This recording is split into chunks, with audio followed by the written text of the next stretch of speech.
And now, Death Valley Days.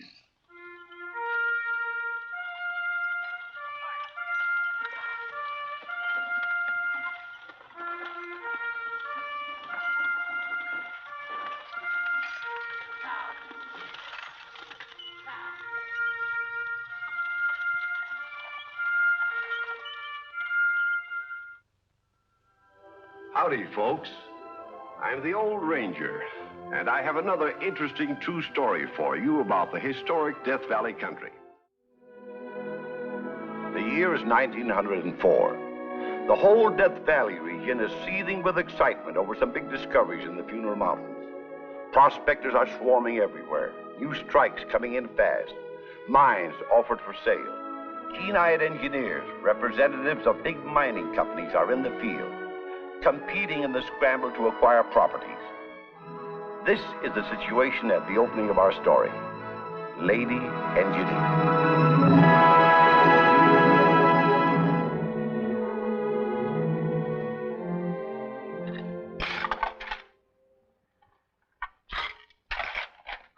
Why, Mr. Kramer, you've hardly touched your breakfast. It's not bad news. That depends. I just received this letter from the Big Four office in San Francisco. Mary Granger, E.M. That stands for mining engineer. A woman mining engineer? She's coming out here? What for? To get field experience. She's the boss's daughter, Ivy, and well-trained. Graduated from one of the best schools of mines in the country.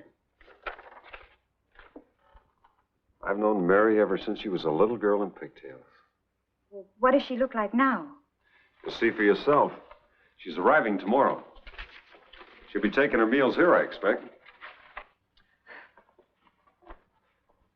Thank you, Ivy. Hello, Kramer. Morning, Evans. Morning, beautiful. Oh. Mr. Evans, guess what the Big Four is doing? Pass me the prunes and tell me. They're sending out a woman engineer. A woman? Who is she? Her name's Granger. The old man's daughter? Yes. He must be losing his mind. I thought you'd be interested, knowing what rivals Alpha and the Big Four are. Well, what would you like for breakfast, Mr. Evans? Anything, sweetheart, anything. It'll all taste like duck soup.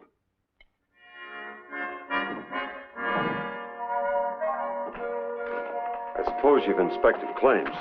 It was part of our field work in college. These properties are up for real money. It's not students who are pitting their brains against yours. It's big mining companies like Alpha, loaded with Eastern capital. You haven't much confidence in me, have you, Mr. Kramer? Just trying to point out to you that the situation has changed since your father first started the Big Four. Oh, and you can call me Justin. Thank you. We're up against the stiffest kind of competition here, Mary. That Alpha crowd is buying up everything they can lay their hands on. Well, then hadn't we better get going? Wherever we're going.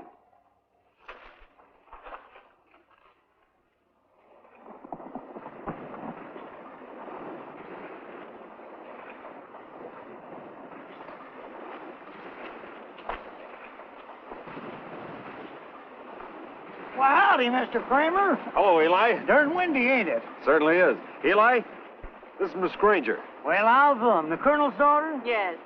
You out here in Death Valley with your pa? I'm working here. For the Big Four. She'd like to examine your claim, Eli. Well, I got the assay reports right here. I'd like to take my own samples and have them assayed. Just as you say. I'll see you later at the office. Very well.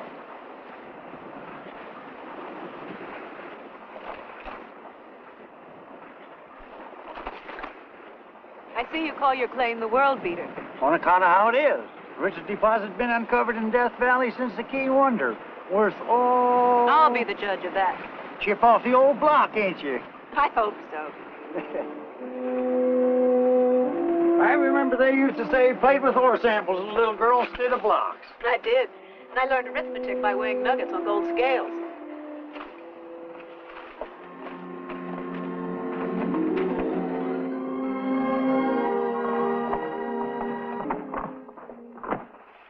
$5,000 is my final offer. Well, I was hoping to get more. It's not worth any more. You don't think so? Eli, I've been over every inch of this claim. That you have, miss, with your own little pig. Well, $5,000 is a lot of money. Yeah, but it's not as much as $12,000. $12,000? That's what Alpha offered. Their man Paul Evans was here this morning. You're bluffing, Eli. You can't fool me. Fool you? I ain't trying to fool you. I got the bill of sale right here. You mean you've let me stand here and bargain with you for 2 hours and then all the time the mine was sold? Well, I was just admiring your technique, miss. You should be ashamed of yourself. You're pretty good, you know, for a girl.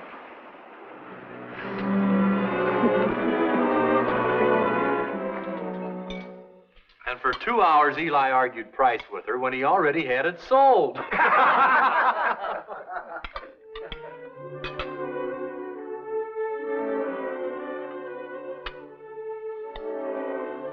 May I sit here? Oh, certainly. I'm sorry, Mr. Kramer. Just.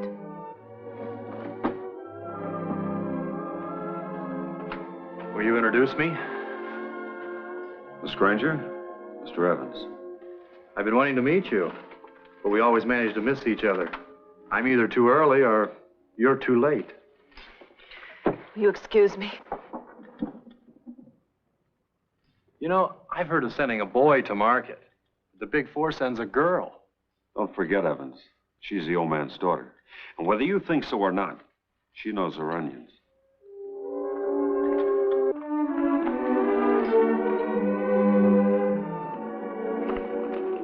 Property's right here in Furnace Creek Wash. Behind those limestone hills. I know the location. You've really learned your way around these past few weeks. In more ways than one. The owners have sunk a 75-foot shaft. You've already examined the mine? Now, I've been there several times. I've done some preliminary negotiating. And you just want my opinion, is that it? Before I make him a firm offer? Yes. I suspect Alpha's hot on this one, too. So step on it. I'll go down right away and bring you back a report.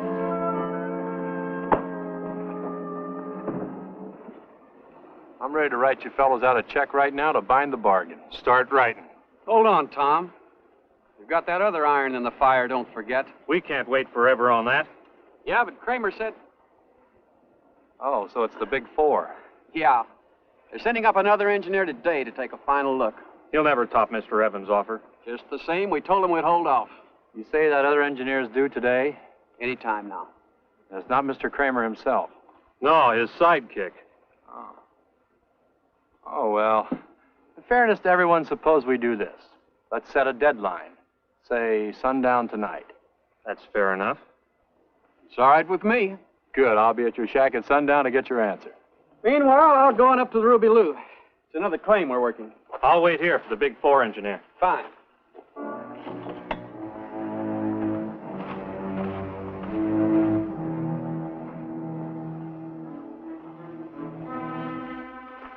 Tom, how would you like to make a quick $1,000? Well, I'd like that just fine. It didn't bring the sheriff in on me. It won't. Just make sure that Big Four engineer doesn't show up before sundown.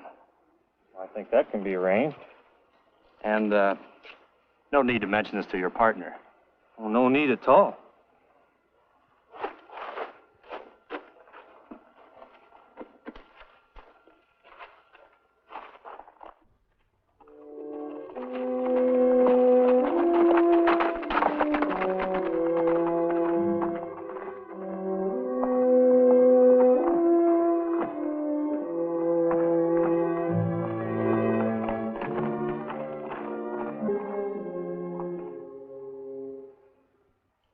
Kind of awkward, you turning out to be a woman.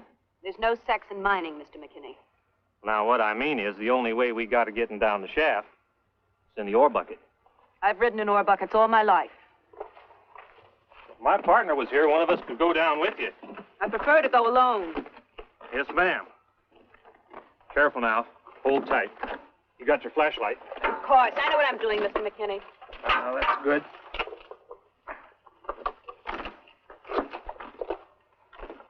I'll signal to you when I'm ready to come up.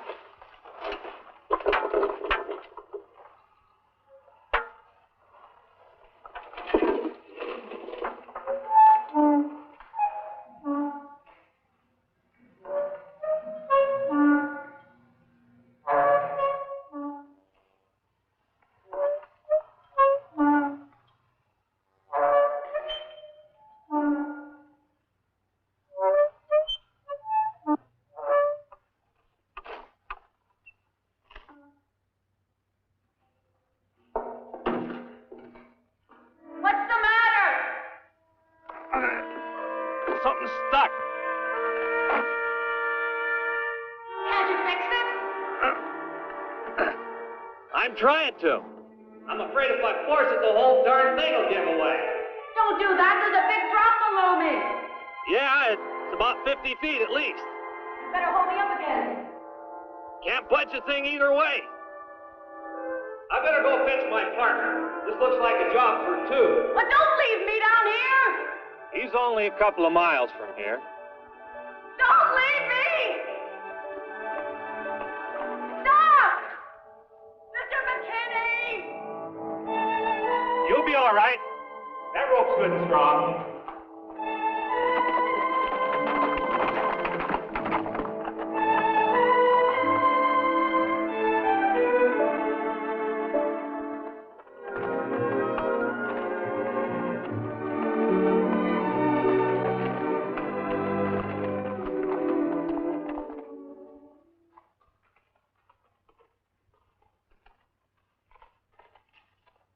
Hello? Anybody around? Help! Help! Help!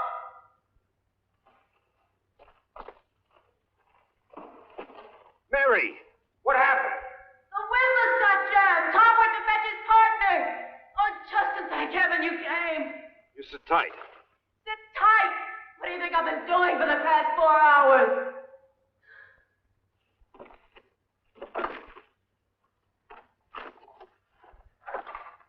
Look out!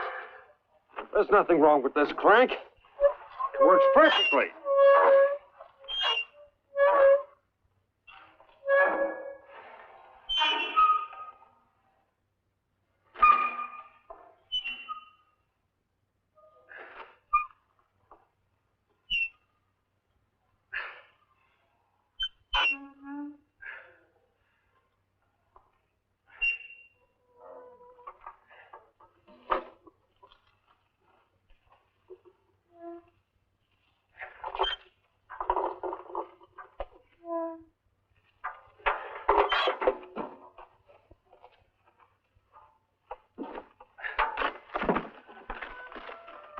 You all right? So he did it on purpose.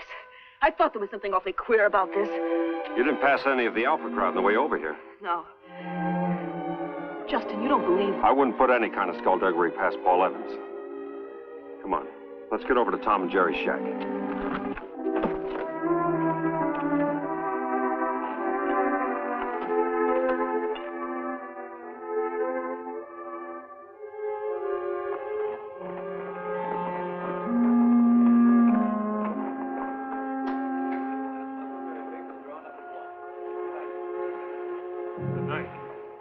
Hello, Kramer. Good evening, Miss Granger. Lovely night, isn't it? Did you enjoy the sunset? No, I missed it. Too bad, it was magnificent. That's all right. There'll be others. Those we won't miss. Good night.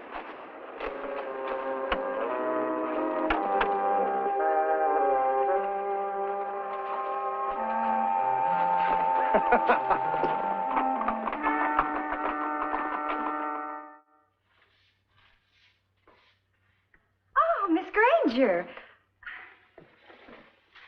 I didn't recognize you with your clothes on. I mean, are you going somewhere?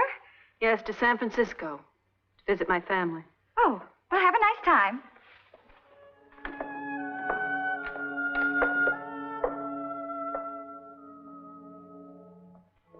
Oh, Mary?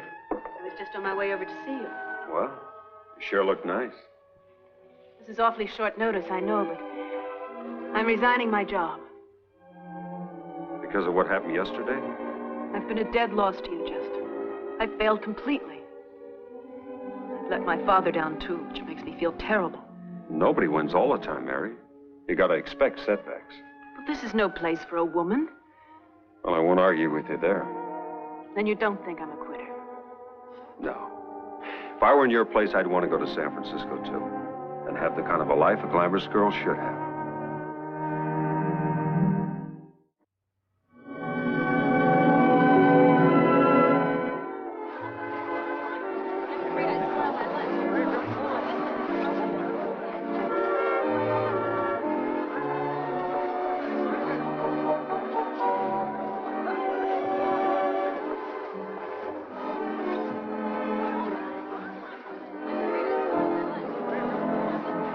May I have the honor?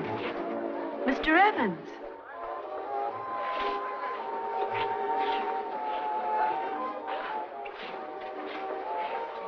How in the world do you happen to be here at the charity ball? I bought a ticket for $50. I'm amazed. Thought I could afford it? That you'd be interested in anything held for charity. Well, there's a very charitable side to my nature. Really? You'll discover that when you get to know me better. Aren't you taking a good deal for granted? You dance divinely. Did you follow me to San Francisco, Mr. Evans? No, you're taking an awful lot for granted.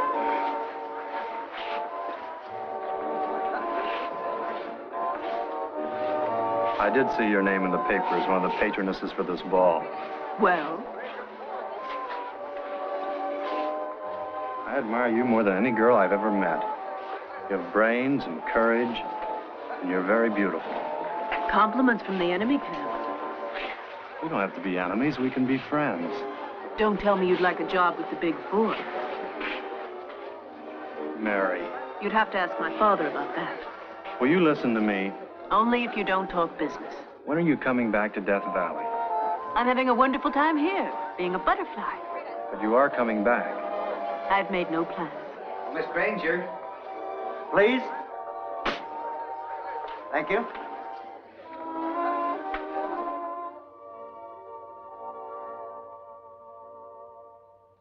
Why, she's a raving beauty. Just goes to show you what money will do for you. Said she was just going home on a little visit. But it's a sin she won't be coming back. Do you suppose so? I doubt it very much, Abby. Mr. Evans said he was going on business. Look at that smile. Cat that ate the canary. Well, at least we're here to console each other.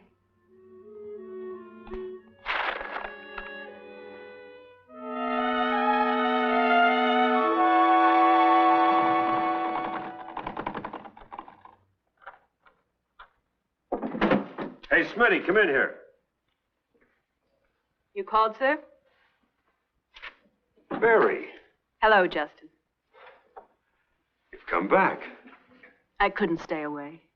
Oh, Mary. I realized I'd been a quitter. Oh. You want your job again? If you'll take me. Well, here, sit down. By the way, here's a wire for you from Father. It caught up with me at the stage depot. He's giving me carte blanche on the blue bottle deal. Blue bottle? Uh-huh. It's a new strike up beyond Daylight Pass. The richest one yet. Big Four's got to get it. Says to use my own judgment as to price. It's going to back me up to the limit. That must be the property Paul was hinting at. Mm-hmm. I understand he's on tenterhooks, too, waiting for authorization. You been hearing from him? He writes. Quite often.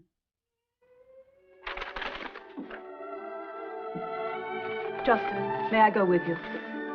Well, there's no reason why you shouldn't, I guess. Shake a leg.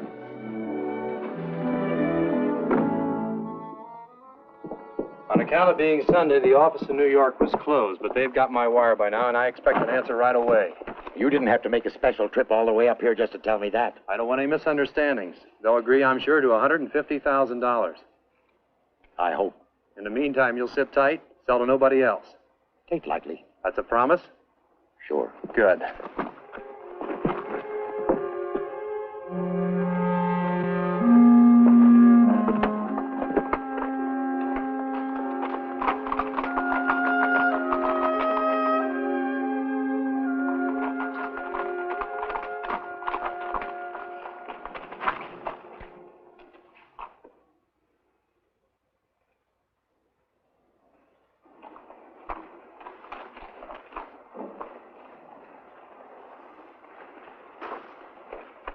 Sorry, I ain't entertaining any more offers.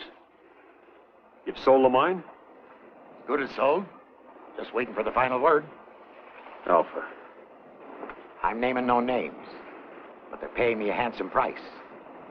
I'm sorry you folks had a wild goose chase up here. Mr. Perry, There's no use dickering, ma'am. we're not going to dicker. We're going to make you a flat offer. But I gave this other party an option. Have you got something I can write on?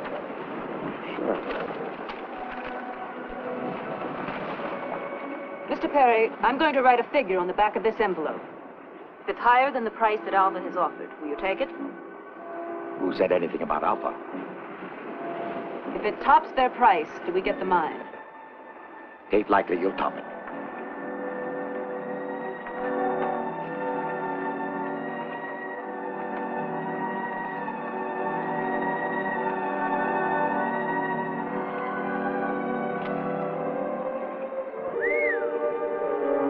Well, Mr. Perry?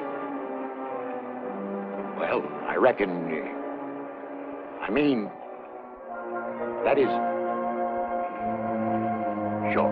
That's a promise. Yep. You're the witness to it.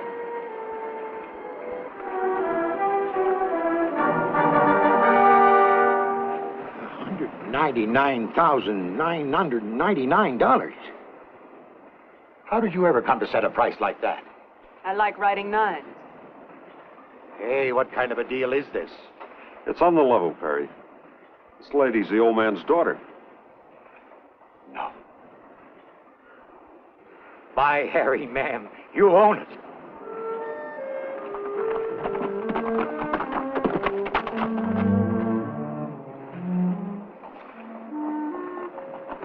Hey, Perry! It's all right. The deal's all set. Congratulations. Thank you, Mr. Evans. We're pretty happy about it ourselves. Temporary bill of sale to the Big Four. The Big Four? Why, you double-dealing desert rat. You gave me your word. Well, I never dreamed they'd offer more than you had. Honest. Honest? And as for you, Kramer... Don't jump on him. As the young lady called the turn. A real cool gambler she is. Goes it blind for top stakes. As I remarked to you once before, Evans, she knows her onions.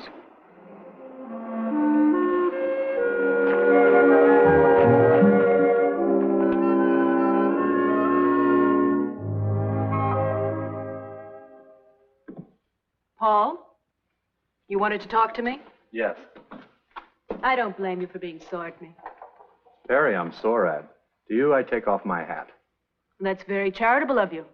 You remember that night at the ball? I told you I had a very charitable side to my nature. I said, too, I wanted to be friends. Now I want more than that. I want to be partners. Partners?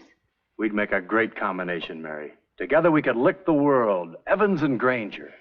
Or Granger and Evans. Sure, whichever. I'm afraid I'm rather dense, Paul. Are you proposing? Darling. I'm sorry, Paul. The answer is no. I'm afraid I put it very badly. On the contrary, you've made everything quite plain, including myself. Good night, Paul. Mary. Well, gave you the mitten, did she? Well, cheer up. There are other fish in the sea.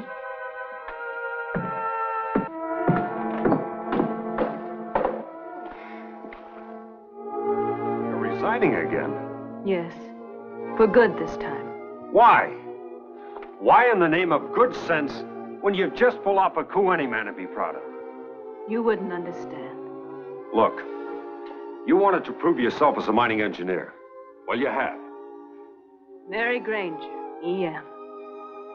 But what about M.E.? What do you mean? Me, Mary Granger, 24 and single. There's no satisfaction in beating men at their own game, Justin. I'm going back to San Francisco, try to be a success as a woman. You don't have to go to San Francisco, darling. You've got that chance. Right here.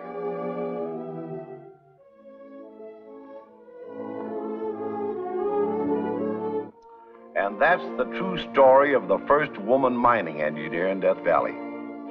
And for all I know, the last.